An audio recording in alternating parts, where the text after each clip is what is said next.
আজকে যারা বলেছিল বিজেপি এলে মুসলিমরা নাকি থাকতে পারবে না, 2 মাস 1 দিন হয়েছে বিজেপির মুখ্যমন্ত্রী কাকে থাকতে দিইনি নাম বলুন বন্ধু।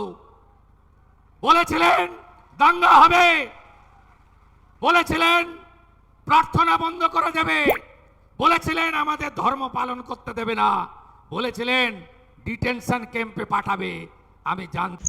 দর্শক, আজকে আপনাদেরকে আমি মাননীয় মুখ্যমন্ত্রী শুভেন্দু অধিকারীর ভিডিও দেখাতে যাচ্ছি। রেজিনগরে গিয়ে কি বললেন চলুন ভিডিও দেখুন। এই ভিডিও দেখার পরে আপনাদের কি মতামত নিচে কমেন্ট বক্সে লিখে অবশ্যই জানাবেন এবং এই ভিডিওটা বেশি বেশি করে হোয়াটসঅ্যাপ ফেসবুকে শেয়ার করে দেবেন। এখানে যিনি জেতার পরে পদত্যাগ করেছেন 2টো জায়গায় জেতার জন্য, উনাকে আমি বলেছি আপনি নির্বাচিত প্রতিনিধি, সংবিধান মেনে উন্নয়নের কথা বলুন। আমি দুর্বল মুখ্যমন্ত্রী নই, আমি মমতা ব্যানার্জির মতো কাপুরুষ নই। আপনি যা খুশি বলবেন আর আমি শুনে যাব, এটা আমার আমলে হবে না। আমরা লালগোলাতে হসপিটালের কথা বলেছি, ওখানে তো আমাদের এমএলএ নেই। ফরাক্কায় ট্রমা সেন্টারের কথা বলেছি, ওখানে তো আমাদের এমএলএ নেই। আমরা এই জিনিস করি না।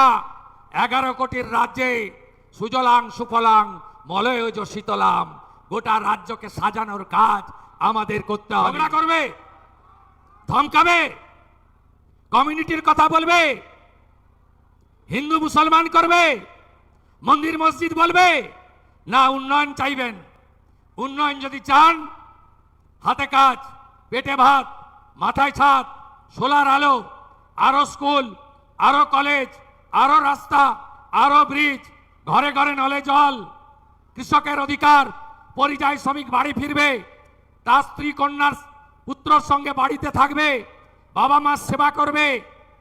যদি চান পদ্ম ফোটাতে হবে। দেবেন তো? দেবেন? দেবেন? কথা দিচ্ছেন? ফলতা কথা দিয়েছিল, কথা রেখেছে। তো দর্শক, যেমন কি আপনাদেরকে আমি ভিডিও দেখালাম, যদি আপনারা এই ভিডিও পুরো দেখতে চান লিঙ্ক ডিসক্রিপশনে দিয়ে দেবো, সেখান থেকে আপনারা দেখে নিতে পারেন। তো দর্শক, আই হোপ আপনাদের ভিডিও পছন্দ হয়েছে। যদি পছন্দ হয়ে থাকে তাহলে একটা লাইক করে দেবেন এবং এই ভিডিও বেশি বেশি করে হোয়াটসঅ্যাপ ফেসবুকে শেয়ার করে দেবেন।